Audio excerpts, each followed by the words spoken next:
আসসালামু আলাইকুম এভরিওয়ান। আচ্ছা, আমি যদি আপনাকে প্রশ্ন করি যে আপনার কাছে আইএলটিএস স্পিকিং এর সবথেকে কঠিন পার্ট কোনটা, স্পিকিং পার্ট 1, পার্ট 2 নাকি পার্ট 3, আপনার উত্তর সম্ভবত এটাই হবে যে স্পিকিং পার্ট 2। কারণ কি? দেখেন, পার্ট 1 এবং পার্ট 3 তে কিন্তু একটা কোয়েশ্চেন অ্যান্সারিং সেশন চলে। এক্সামিনার আপনাকে কোয়েশ্চেন করে, আপনি অ্যান্সার করেন, রাইট? বাট পার্ট 2 তে যেটা হয় যে লং টাইম ধরে, মানে 2 মিনিটস একটা টাইম ধরে আমার হচ্ছে একা একা কথা বলা লাগে।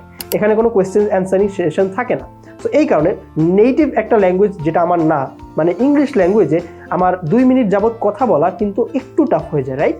সো এখন এই জিনিসটা আমরা, এই টাফনেসটা হচ্ছে, এই কঠিনত্বটাকে আমরা কমাতে পারি কিভাবে? যদি আমরা সিম্পল একটা স্ট্র্যাটেজি ফলো করি। দেখুন, স্পিকিং পার্ট 2 তে আপনার প্রিপারেশনের জন্য বা হচ্ছে প্রিপারেশন নেওয়ার জন্য আপনাকে 1 মিনিট টাইম দেওয়া হয়। ওই 1 মিনিটকে যদি আপনি একটু স্ট্র্যাটেজিক্যালি ইউজ করেন, তাহলে আপনার স্পিকিং পার্ট 2 যেটা 2 মিনিট কথা বলতে হয়, আমরা পুরো 2 মিনিটই কথা বলতে পারবো কোনো সমস্যা ছাড়া। আসুন কিভাবে জেনে নিই। আপনার কাছে যে 1 মিনিট আছে সেটাকে আমাদের কয়েকটা ভাগে ভাগ করতে হবে। সবার প্রথম ভাগ হচ্ছে আমাদের লেখার সময়। মানে আমি অনেককেই দেখি যে স্পিকিং পার্ট 2 এর জন্য যে 1 মিনিট প্রিপারেশন টাইম দেওয়া হয়, তারা পুরো সময়টা জুড়েই লিখতে থাকে। এখন দেখেন, আপনি চিন্তা করেন 1 মিনিট টাইম পুরোটা জুড়ে যদি আপনি লেখেন, আদৌ কি কোনো লাভ হচ্ছে? আপনি তো আপনার লেখা দেখারই সময় পাচ্ছেন না। আবার অনেককে দেখি যে তারা কিছুই লেখেন। দুইটা অ্যাপ্রোচই আসলে আমার মতে ভুল। কারণ কি? আপনার কি করা উচিত? প্রথম 20 to 30 সেকেন্ডসের মধ্যে আপনার যত লেখা আছে সেরে ফেলা উচিত। এখন এটা কিভাবে করবেন? শর্ট ফর্মে লেখার মাধ্যমে। আপনার পুরো সেন্টেন্স আকারে লেখার দরকার নেই, কারণ আপনার ওই লেখাটা আসলে কেউ দেখছে না, ওই লেখাটা আপনিই দেখবেন। সো এমনভাবে শর্ট ফর্মে লিখুন যাতে ওই লেখাটার দিকে তাকালে আপনার মনে পড়ে যায় যে আপনি আসলে কি আইডিয়া মেনশন করতে চাচ্ছিলেন। সো শর্ট ফর্মে লিখলে আমাদের 30 সেকেন্ডসের মধ্যে সবকটা বুলেট পয়েন্টের অ্যান্সার চলে আসবে। সো এরপর আমার কাজ কি? এরপর আসে আমার হচ্ছে মেইন কাজগুলো।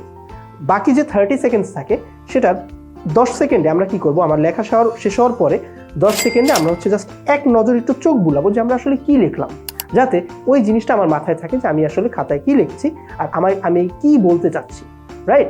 এরপর যে 20 সেকেন্ডস থাকে, এই 20 সেকেন্ডস আমি বলবো the most important part of your practice session or your preparation session. এখন এটা কেন বললাম? দেখুন, আমরা একটা কথা কিন্তু জানি বাংলায়, যে যার শুরুটা ভালোভাবে হয় তার শেষটাও কিন্তু ভালোভাবে হয়।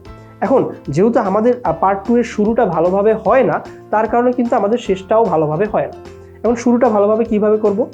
ওই যে 20 সেকেন্ড টাইম আছে, ওই 20 সেকেন্ডে আমরা আমাদের পার্ট 2 এর একদম স্টার্টিং লাইনটা সাজিয়ে ফেলবো, যে শুরুর লাইনে বা প্রথম লাইনে আমি কি বলতে চাচ্ছি। ওই 20 সেকেন্ডে আমি চিন্তা করবো যে আমি আসলে প্রথম লাইনে কি বলতে চাচ্ছি। তাহলে যেটা হবে, যখন এক্সামিনার আপনাকে বলবে ইউ মে স্টার্ট নাও, আপনি কনফিউজড হবেন না, আপনি স্ট্রেসড হবেন না। আপনার মাথায় যেহেতু এক লাইন তৈরি করা আছে, আপনি একদম কাম ওয়েতে শুরু করতে পারবেন। আর যখন আপনি একদম স্মুথ ওয়েতে শুরু করতে পারবেন, আপনার পুরো স্পিকিং পার্ট 2টাই স্মুথলি কভার হবে। সো এই 1 মিনিটের যে আমি আপনাদেরকে স্টেপগুলো বললাম, এভাবে যদি আপনি ভাগ করে এই 1 মিনিট এইভাবে আপনি কাজে লাগান, তাহলে আমি মনে করি আপনার স্পিকিং পার্ট 2 আপনার জন্য খুব বড় একটা স্ট্রং জোন হয়ে দাঁড়াবে। এরকম আরও সুন্দর সুন্দর এডুকেটিভ টিপস পাওয়ার জন্য বা অনেক নতুন নতুন কিছু শেখার জন্য চলে আসুন আজই মিজাজ কেয়ারে। Thank you very much. আসসালামু আলাইকুম।